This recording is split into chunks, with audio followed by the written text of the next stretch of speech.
afternoon, good evening. Welcome back sa ating channel na Isa Trap. So ngayon, ito na yung temporary setup natin ng mga Sphagnumos and Nepenthes. Gagawa tayo next week ng mas maayos-ayos dito, pero sa ngayon, ito muna. At hindi natin pwedeng expose muna itong mga Sphagnum sa full sun dahil bilis matuyo pagka busy ka at hindi mo na mangingitim or mamumuti siya, no? Pagka nangitim may sunog, pagka puti naman nag-a-adjust pa lang yan. So parehas naman magre-recover yung kung ano man mangyari sa Sphagnum. Pero hanggat maaari i-mist, diligan para naman maiwasan nyo yung pagkasunog or yung pamumuti ng Sphagnumos. Ang maganda sa Sphagnumos, kahit na parang patay na siya, buhay pa rin. Yun nga lang, di ba? Mas maganda talaga yung maintain mo para talagang green na green at maganda tignan. Parang mini forest. So, nagre-release na rin kami na ito ng live Sphagnumos. Makikita nyo siya sa Shopee store namin sa Pet Plants Philippines or Pet Plants PH.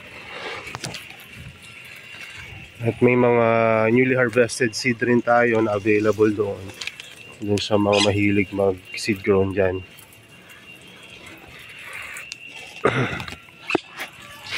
So eto, kaya ako nagdilig may mga hindi ganun ka, eto, ayan, na hindi nyo nadiligan to, ayan, magsisimulang magganyan.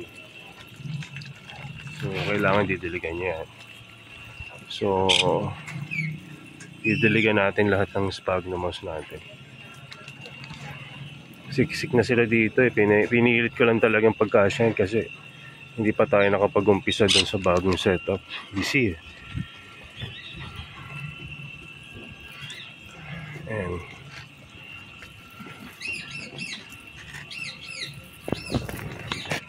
Malakas makaubos tong sprayer namin, kaya paplano kami magbalik loob dun sa rechargeable. Kaya lang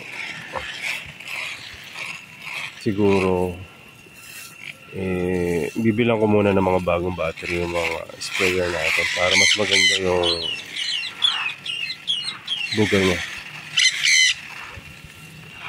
Kasi pag ganito at in-spray mo talimbawa sa Venus flytrap, madudumihan yung mga feature niya, yung buong plant, kasi dahil dun sa Sphagnumos nakakapit sa katawan ng halaman, pati na rin sa mga traps niya. Hindi maganda tignan lalo na pagkabaguhan ng nakabili.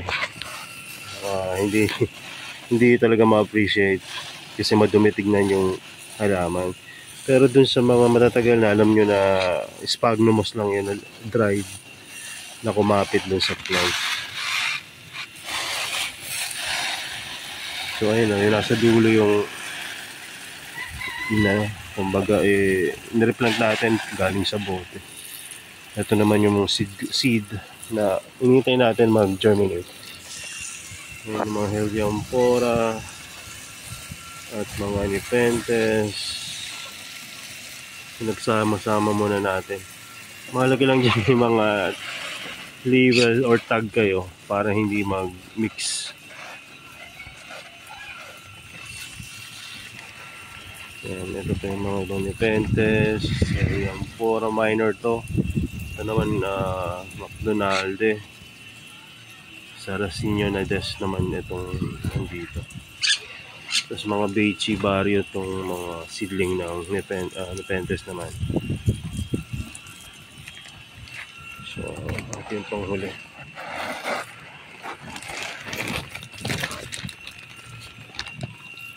Maganda yung buga na itong sprayer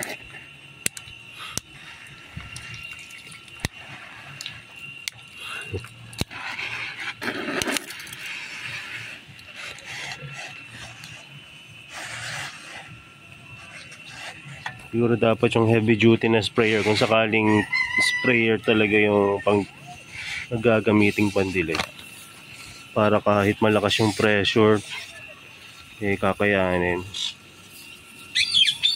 Siguro yung ginagamit sa car wash yan, pwede yan. Kasi talagang matibay yun eh. Ito China kasi ito, water hose. Kaya alam nyo na, hindi ganun katibay. Tsaka mura lang rin kasi. Okay. So, ngayon yung lagay ng ating mga sphagnum moss. Diba? Magaganda na rin naman. Tapos, meron pang dumating na pahabol na sphagnum moss. Siguro dito ko na lang lalagay muna. Hanggat hindi pa nasi-set up yung bagong setup. Kasi nag-iisipan pa kung paano magiging itsura niya. So, yun lang. God bless sa inyo. At hopefully, na gumanda na tong mga ibang mga plants natin dito after na ma-acclimate. So, yun lang. God bless and bye-bye.